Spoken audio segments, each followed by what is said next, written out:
It seems like almost every comment I've seen about this game is some version of the same joke. Dutch has a plan. Arthur needs money. We're going to Tahiti. But I think everybody is sleeping on what this game actually is, and that might be a mistake. Look, Red Dead 2 is one of the greatest games ever made. And with the Western setting, the survival elements, camp management, on the surface, the comparisons between these two, it makes sense. But here's the problem with that comparison. You're measuring a game against something it was never meant to be.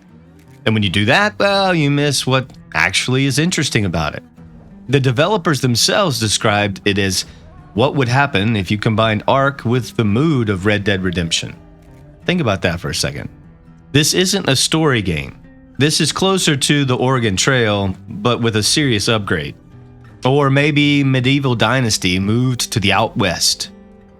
And here's the feature that actually separates this from everything else in survival games right now. Most survival games, they trap you. You spawn in, you punch a tree, you gather rocks, and you build a tiny wooden box. Then you want to explore that mountain off in the distance, but your inventory is so full, well, you can't store anything else. You're making endless trips back to base instead of actually playing the game. The game director, Diego, from the Breach Studios, he literally described it this way. You have a wagon. Your wagon is your home, it's your workshop, it's like a mobile base of operations. And at any moment while you're out exploring the wilderness, you can deploy your entire camp, the workbenches, the shelter, everything. And when you're ready to move, well, you pack it all up and ride off into the sunset. And that's not really a small thing when you think about it. That changes how the entire game feels realistically. So let me walk you through what we actually know is in this game. The wagon itself is customizable and expandable through a crafted attachment system. Your home base grows and evolves as you do. There are over 100 items in the tech tree at launch. You're progressing from basic bushcraft to improvised weapons and all the way to iron forging tools and firearms. There's a dynamic event system in place where a bandit raid might hit your mining outpost and halt production until you fight them off. A pack of wolves might threaten your ranching operation. The world responds to you being in it. As you explore, you'll find wanderers out in the world. Not generic NPCs from a menu, but actual characters with unique skills and flaws. You can recruit them. They work your outposts, manage your settlements, and each one comes with their own personality and affects how useful they are and what they cost you. You can build trade routes in between settlements, so you're not just surviving, you're building like an economy. 4-player co-op is confirmed. The whole game is designed around it.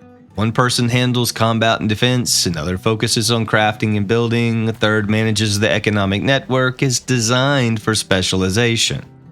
And for console players asking in every comment section, yes, it's coming to PS5 and Xbox. PC early access first later this year, and then consoles expected in 2027. Now, I'm gonna be straight with you because, well, that's what I try to do. The most real comment I saw wasn't the Dutch jokes. It was the person who said, "I'll wish list this as long as it doesn't come out a buggy mess." And that's a legit question mark hanging over every early access survival game. We've probably all been burned by that one before. But here's what gives me cautious optimism. The early access version is already funded. See, they're not launching to survive financially. They're launching to build with a community. That's a different energy than the studio desperate for a launch sale. And their publisher, Radical Theory, well, they just backed Rooftops and Alleys, a parkour game that hit over 100,000 copies within weeks and a 96% approval rating on Steam. These aren't people who just throw things at the wall and see if they stick. The developers also said something worth noting. They said no blockchain, no NFTs, and no AI buzzword marketing.